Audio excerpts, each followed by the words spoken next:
Pagbasa mula sa unang sulat ni Apostol San Juan. Sumusulat ako sa inyo, mga anak, sapagkat ipinatawad na ang inyong mga kasalanan, alang-alang kay Kristo. Sumusulat ako sa inyo, mga ama, sapagkat nakikilala ninyo siya na sa simula pa'y siya na. Sumusulat ako sa inyo, mga kabataan, sapagkat tinalo ninyo ang masama. Sinulatan ko kayo, mga anak, sapagkat nakikilala ninyo ang Ama. Sinulatan ko kayo, mga ama, sapagkat nakikilala ninyo siya na sa simula pa'y siya na. Sinulatan ko kayo, mga kabataan, sapagkat malalakas kayo, nananatili sa inyo ang salita ng Diyos, at tinalo ninyo siya, ang masama. Huwag ninyong ibigin ang sanlibutan o ang mga bagay sa sanlibutan. Ang umiibig sa sanlibutan ay hindi umiibig sa Ama, sapagkat ang lahat ng nasa sanlibutan ang nakapupukaw sa masamang pita ng laman, ang mga nakatutukso sa paningin at ang karangyaan sa buhay ay hindi nagmumula sa Ama, kundi sa sanlibutan.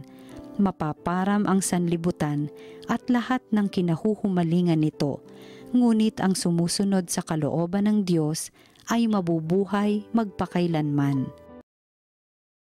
Ang salita ng Diyos. Magalak ang kalangitan at daigdig ay magdiwang. Panginoon ay purihin ng lahat sa sandaigdigan, purihin ang lakas niya at ang kanyang kabanalan. Ang pagpuri ay iukol sa pangalan niyang banal. Magalak ang kalangitan at daigdig ay magdiwang.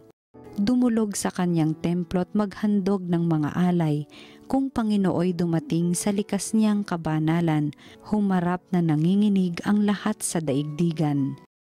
Magalak ang kalangitan at daigdig ay magdiwang. Panginooy siyang hari sa daigdig ay sabihin, sanlibutay matatag na, kahit ito ay ugain, sa paghatol sa nilikha, lahat pantay sa paningin.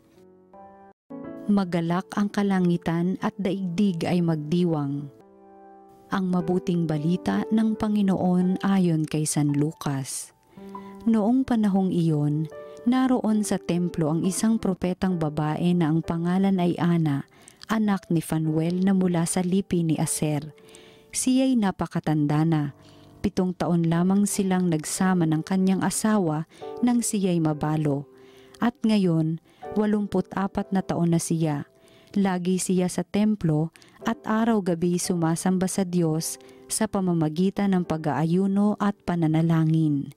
Lumapit siya ng oras ding iyon at nagpasalamat sa Diyos. Nagsalita rin siya tungkol kay Jesus sa lahat ng naghihintay sa pagpapalaya ng Diyos sa Jerusalem. Nang maisagawa ng mga magulang ni Jesus ang lahat ng bagay ayon sa kautusan, bumalik na sila sa kanilang bayan sa Nazaret, Galilea. Ang batang si Jesus ay lumaking malakas, marunong at kalugod-lugod sa paningin ng Diyos.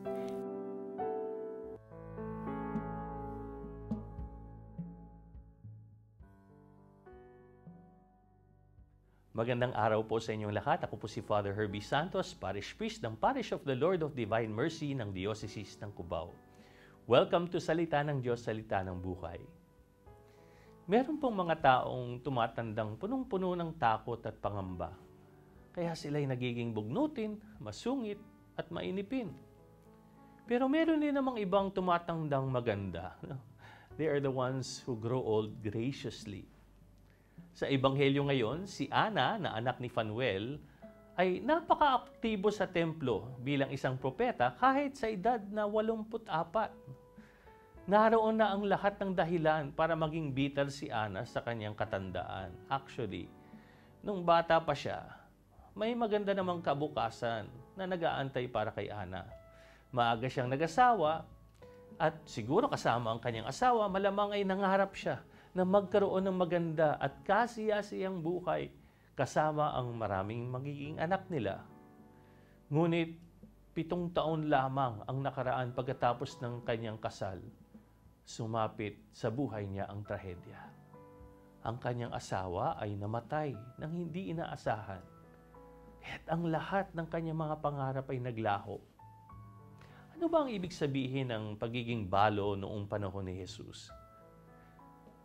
Mga lalaki lang ang pinapayagang magtrabaho noon. Kaya naman, kapag isang babae naging balo, nawawala, hindi lamang ang kanyang pinakamamahal na asawa, na kanyang partner at suporta, nawawala rin ang kanyang income at ang kanyang katayuan sa lipunan.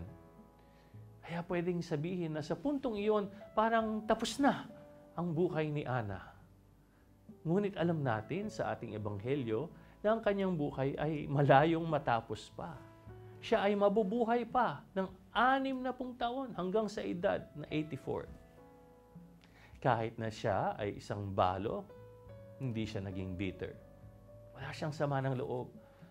Matanda na siya, ngunit hindi siya tumitigil na umasa sa Diyos sa kabila ng kanyang katandaan. Paano kaya niya nagawa ito? Mga minamahal na kapatid, meron siyang sikreto upang mapanatiling payapa ang kanyang puso. Sabi sa Ebanghelyo, lagi siya sa templo at araw-gabi sumasamba sa Diyos sa pamamagitan ng pag-aayuno at pananalangin. Dito makikita natin ang 2 mahahalagang bagay. Una, sumamba siya kasama ng bayan ng Diyos sa templo. Makikita natin ito bilang katumbas ng ating banal na misa. At pangalawa, siya ay nanalangin din ng pribado at nag-aayuno pa nga. Ito ay yung mga personal na gawain ng kabanalan o sinasabi na private devotions. Kaya, ano ang sinasabi nito sa atin? Ang mga taon na nag-iwan kay Ana na walang kapaitan, pangamba, pagkabalisa o takot, ito ay dahil araw-araw ay pinapaigting niya ang kanyang pakikipag-ugnayan sa Diyos. Kaya ano ang punto para sa atin ngayon? Ang Diyos ang pinagmumula ng ating lakas kung saan ang ating kahinaan ay nagiging perpekto. Kaya naman, hindi tumitigil si Ana sa pagsamba, hindi siya tumitigil sa pagdarasal, hindi siya tumitigil sa pagtitiwala at pag-asa. At ito ang susi sa kanyang lakas ng loob na may higit na 60 taon. At ano naman ang gantimpala para sa kanyang buhay ng panalangin? Ginantimpalaan siya ng Diyos sa pamamagitan ng pagtupad sa isang pangarap na hindi niya inaasahan. Isang pribilehiyong ibinigay lamang sa piling iilan na mismong magpatotoo sa batang si Jesus na magiging katubusan ng Jerusalem. Nakita niya ng personal si Jesus. Kaya punong-puno ang puso niya. Kaya hindi niya maiwasang magpasalamat, magsalita tungkol sa anak ng Diyos. Naalala ko nung nakaraang Pasko, nag-officiate ako ng Requiem Mass para sa isang parishioner na pumanaw sa edad na 91. And people kept on saying that this person was so kind, napakabait, walang bitterness sa kanya. At hindi ito nakakagulat, no? Kasi naalala ko na siya ay araw-araw na nagsisimba at nagdarasal pa sa umaga kasama ng mga Carmelites. At sa lahat ng mga taon na iyon, napanatili niya ang kanyang pakikipag-ugnayan sa Diyos na siyang nagbigay sa kanya ng lakas. Sa huli, naligtas siya sa anumang pagdurusa sa kanyang mga huling sandali. Nakatanggap siya ng last rites mula sa isang pari at namatay siya ng payapa noong bisperas ng Pasko. Kaya narito yung isang tao na tumanda ng maganda at produktibo. I mean, what more can we ask? Kaya magandang tanungin natin sa ating sarili, ako ba'y tumatanda ng paurong o produktibo? Saan ako humuhugot ng lakas upang di mawala ng pag-asa sa mga darating pa na panahon?